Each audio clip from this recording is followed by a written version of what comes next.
আরও বিষয় আছে, রমজানে বাসায় তালিম চালু রাখবেন, বাসায় বেপরদামি ঢুকতে দিবেন না, বাইরের ডিভাইসগুলো বন্ধ করে ফেলবেন, বেশি ডিভাইস ঢুকতে দিবেন না। এই সারাদিন মুভিজ, ফিল্মস, হাবিজাবি, স্মার্টফোন বন্ধ করে দিবেন। যদি পারেন একটা উমরা করে আসতে পারেন, যদি সুযোগ হয় উমরা করে আসতে পারেন। সেখানে গেলে আপনি ফিল করবেন রমজান কি জিনিস। নবী সাল্লাল্লাহু আলাইহি ওয়াসাল্লামের রওজা জিয়ারত করবেন, আপনার মনের মধ্যে একটা চেতনা কাজ করবে। কীরকম চেতনা? নিজেকে ছোট মনে হবে। তার কবরের সামনে দাঁড়িয়ে সালাম দিবেন, পাশে দেখবেন আবু বকর সিদ্দিক রাদিয়াল্লাহু আনহু শুয়ে আছেন, পাশে ওমর ইবনুল খাত্তাব, আপনাকে নিজেকে ছোট মনে হবে। আপনার মধ্যে যদি বিবেকবোধ থাকে, স্বচ্ছ মন থাকে, আপনার মনে হবে যে আমি যাকে সালাম দিতে এসেছি তার সুন্নত তো আমার মধ্যে নাই, আমি যাকে সালাম দিতে এসেছি আমি তো তার দিনের জন্য কিছুই করলাম না, এই দিন তো তিনি আমানত রেখে গেছেন। এই ফিলিংসটা আসবে ওখানে গিয়ে দাঁড়ালে ইনশাআল্লাহ তাআলা।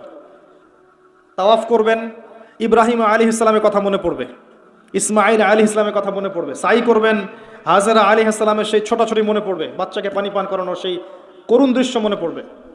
আরাফা ঘুরবেন, ঘুরে আসবেন, ওখানে গেলে আপনি কিয়ামত ফিল করবেন, যে মাঠে মানুষ একা একা থাকবে, আল্লাহর সামনে দাঁড়াবে। বাকিউল গারকাত আছে না, পিছনে কবরস্থান, ওখানে গিয়ে দেখবেন উম্মতের শ্রেষ্ঠ মানুষটা ঘুমিয়ে আছে, কারো কবর মাজার হিসাবে নাই, পাকা করা নাই। উম্মতের শ্রেষ্ঠ মানুষটা ওখানে ঘুমিয়ে আছেন, কারো কবর কেন্দ্রিক তাওয়াফ করা হচ্ছে না, চুমু খাওয়া হচ্ছে না, পূজা করা হচ্ছে না। সবার কবর শুধু এতটুকু পাথর আছে, এতটুকু পাথর থেকে চেনা যায় যে এটা একটা কবর, আর কিছু চেনা যায় না। কার কবর কোনটা সেটাও জানা যায় না। ওখানে গিয়ে দাঁড়ালে আপনার মনে হবে যে আপনি এই পৃথিবীর সবচেয়ে নিকৃষ্ট প্রাণী, আপনার মনে হতে পারে, আমার তাই মনে হয়েছে যে এখানে যারা শুয়ে আছে তারা জান্নাতি, আমি তাদের সামনে দাঁড়িয়ে আছি, আমার তো কোনো মূল্যই নাই আল্লাহর কাছে। আপনার এই বরত্ব, এই যে ক্ষমতার দাপট, জনবলের দাপট, টাকার দাপট, অর্থবিত্তের দাপট, সব মনটা নরম হয়ে যাবে ইনশাআল্লাহ। মনে হবে যে আপনি খুব ছোট্ট ক্ষুদ্র একটা বান্দা, আসলেই আমি তাই। অহংকারটা কমে আসবে, মন নরম হবে, মৌতের কথা স্মরণ হবে, পরকালের কথা স্মরণ হবে, আল্লাহর নূর আপনার কলবে আসবে ইনশাআল্লাহ। মন নরম না হলে আত্মশুদ্ধি অর্জন হবে না। আল্লাহ পাক আমাদেরকে বোঝার তৌফিক দেখ। আল্লাহর ওয়াস্তে যাওয়ার আগে যদি কেউ যান, যাওয়ার আগে নবী সাল্লাল্লাহু আলাইহি ওয়াসাল্লামের জীবনীটা একবার পড়ে যাবেন। নবীর জীবনীটা সাল্লাল্লাহু আলাইহি ওয়াসাল্লাম একবার পড়ে যাবেন, তাহলে আপনি জায়গাগুলোর মর্ম বুঝবেন, কোথায় কি হয়েছিল।